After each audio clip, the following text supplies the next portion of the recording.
নমস্কার সকলকে BS study one চ্যানেলে স্বাগত জানাই। আজ আমরা নিরস্ত্রীকরণ ও অস্ত্র নিয়ন্ত্রণ সম্পর্কে এবং এর পার্থক্যগুলি আমরা জানব। নিরস্ত্রীকরণ, অস্ত্র নিয়ন্ত্রণ। তাহলে নিরস্ত্রীকরণ বলতে বোঝায় সকল প্রকার সামরিক অস্ত্র, পারমাণবিক অস্ত্রের বিলুপ্তি ও নির্মম করা।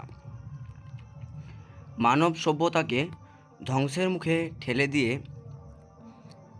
ঠেলে দিতে পারে সার্বিকভাবে এরূপ সকল অস্ত্রের ধ্বংস বা বিনষ্ট করা হলো নিরস্ত্রীকরণ।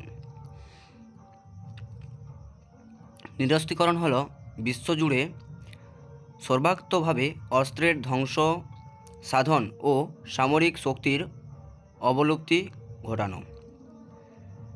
অস্ত্র নিয়ন্ত্রণ বলতে বোঝানো হয় নির্দিষ্ট কিছু অস্ত্রের ব্যবহার, উৎপাদন ও আদান প্রদানের উপর নিয়ন্ত্রণ করা। এই প্রচেষ্টার উদ্দেশ্য হল অংশত অস্ত্র ব্যবহারের উপর নিয়ন্ত্রণ আরোপ করে আন্তর্জাতিক শান্তি বজায় রাখা। দ্বিতীয়ত, নিরস্ত্রীকরণ ও অস্ত্র নিয়ন্ত্রণের মধ্যে পার্থক্য। সেখানে অস্ত্র সংবহনের লক্ষ্য নিরস্ত্রীকরণ প্রক্রিয়ার অপেক্ষা কম, কারণ অস্ত্র নিয়ন্ত্রণ সার্বিকভাবে মানব ধ্বংসের কথা বলে বা কেবলমাত্র বিশেষ বিশেষ ক্ষেত্রে নিয়ন্ত্রণের কথা বলে। ডেভিড এডওয়ার্ড মনে করেছেন, অস্ত্র সংবরণ সাধারণত একপাক্ষিক বা বহুপাক্ষিক প্রচেষ্টার মাধ্যমে হতে পারে। নির্দিষ্ট কোনো রাষ্ট্র বা রাষ্ট্রবর্গের মধ্যে পারস্পরিক সম্পর্কের মাধ্যমে অস্ত্র ব্যবহারের উপর নিয়ন্ত্রণ আরোপের উদ্দেশ্যে বা উদ্যোগ নেয়। অস্ত্র নিয়ন্ত্রণ বা হ্রাস বলতে বোঝায়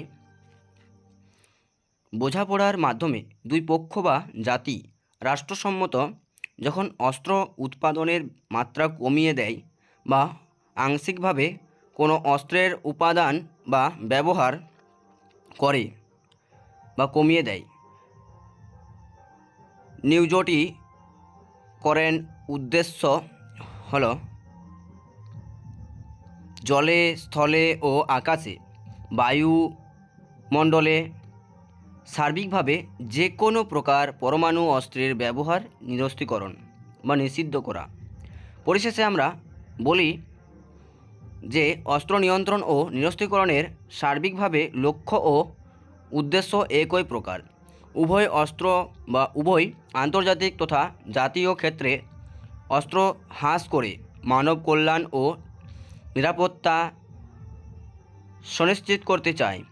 অস্ত্র নিয়ন্ত্রণের উদ্দেশ্য হল অস্ত্র প্রতিযোগিতা, পরমাণু অস্ত্রের ধ্বংস, পরিণতি, জাতীয় নিরাপত্তা রক্ষা ও আন্তর্ব্যবহার সংবহনের উদ্দেশ্যে অস্ত্র সংবহন করা। নিরস্ত্রীকরণেরও মূল উদ্দেশ্য হল জনকল্যাণ, ন্যায় বিচার, জাতীয় স্বাধীনতা, ব্যক্তিগত স্বাধীনতা, সমতা ও মানব অধিকার রক্ষা করা প্রভৃতি নিরস্ত্রীকরণের মূল উদ্দেশ্য। ধন্যবাদ সকলকে।